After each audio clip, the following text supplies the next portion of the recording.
Welcome back to another Halloween hunting. Again, thank you for all of the new subs that have been coming through, and thank you for the extra views that are coming through. It's getting really exciting. It's getting so close to Halloween.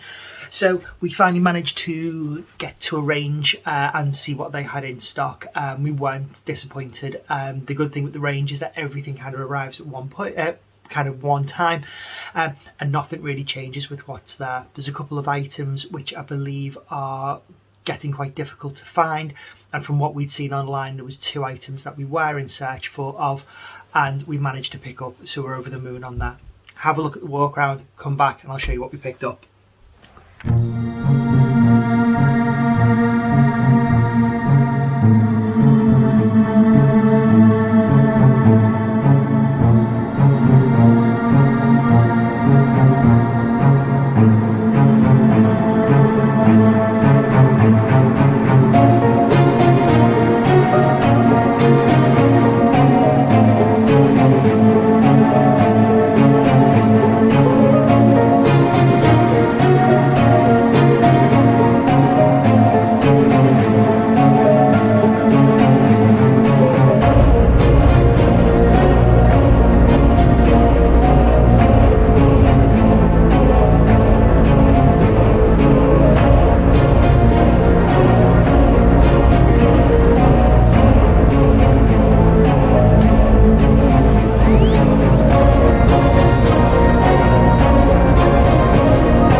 So loads of cool things that they had. Nice to see some big animatronics, nice to see some of the big display pieces, all the way down to the kind of the face makeup and the costumes and the little crafty bits that are in there as well, which is brilliant.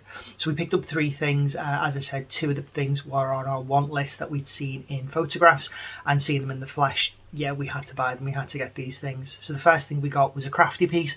It's more for our niece. We kind of try and treat Halloween as more of a Christmas for her. She gets spoiled like crazy at Christmas, so let's just do it a couple of months earlier. Keep it the spooky vibe, keep it more with what we've got. She likes to call the house the Munster house. She wants to live here. She thinks it's kooky and crazy, and that's great. So we're going to inflict some of that back into her. So the first thing we got was these paint your own figures, which comes with the paints already supplied. And there's a witch, a vampire, a really cute sugar skull. There's a pumpkin, a bat, and a spider, which are in there as well. So these are little ceramic-y clay plaster, that's the word I'm looking for, plaster, little plaster pieces with the poster paint. I know she's going to paint them, and they're mainly going to be black, but yeah, I know she's getting better at art. She's enjoying her colouring, she's enjoying her painting. She'll have a great time doing those. So that's what they were. If we see them later again, if they reduce the prices on them ever so slightly, we may actually pick some up and just do them ourselves. We've talked this year about potentially putting up a kind of a spooky Halloween tree, in like a Christmassy tree type of thing, but we never get round to it, so I don't know. We don't know what we're going to do. And yeah, the 2 things that we really wanted, these were seen online. We know that they're quite difficult to get hold of, and we were worried about the quality of them. We were worried that they'd look quite cheap when we actually saw them in the flesh, and they're really not. So these domes are glass, which are amazing. I think they were around about £10 each, but they also light up as well. So where the rest in peace, where where the skull is on the front, he actually lights up and illuminates the glass dome. The moss looks like real moss that's in there. The crow's really done. It's really well sculpted. It's a really, really nice piece. Yes, they're done slightly on the cheaper side, so if you look really close, you can see a couple of extra strands of the glue and things that are in there. But no, it's really, really well done. I'll try and get a better picture without the ring light distorting everything that's on there. So there was that one. And then secondly, you know the channel now, you know Jen's obsessed with haunted houses. There was a haunted house one as well. So the cute little steps at the pumpkins, and they actually extend all the way around to the back of the piece as well. So the back isn't kind of forgotten about, that's in there. And the whole haunted house lights up. If you can flick the switch, like so. So the haunted house lights up in there as well. And again, glass dome, which is on there. There was about 4 of these in the shop when we were there, and we were so happy that we were able to pick them up. We saw 2 other designs when we were in there, but they didn't grab us as much as these, and we are starting to run out of space. But we know exactly where these are going to be displayed and where these are going to go. And that was before we even arrived in the stores. So yeah, just a really quick one today to show you what we've got. I've heard whispers that the Lego store has got stuff in stock now, and I'm going to try and shoot down to the Lego store tomorrow. We may not be able to get a video there. Last time we tried to record a video, the staff got a little bit funny, and I think that's just because it's attached to a kind of a Lego experience, and there's lots of kids and stuff there. So if not, I'll grab some images from the web store of the stuff that isn't there. I'm hoping there is stuff in the store. I'm hoping we can pick most of it up. So it might be a little bit of a different video that I put out in a day or 2. But yeah, if you've seen anything else in the range, or you've seen any other stores out there, then let me know. Stick it in the comments. Hit the subscribe, hit the like button. Looking at the algorithms, and I never normally do this, it looks like about 60% of the people who watch my videos aren't actually subscribed. And if you subscribe and we hit 500, I'll start updating the Instagram and try and hit social media and try and get into the 21st century and do some stuff that way. But yeah, thank you so much for watching. Thank you for all of the support that I get. Thank you for all the questions that come through. I'm going to try and spend a good weekend trying to answer as many of those as I can, and try and leave as many comments as I possibly can on there. Hopefully work shouldn't be as crazy busy, but it always is. But I'm off this weekend, so it's not too bad. But yeah, until next time, guys, take care.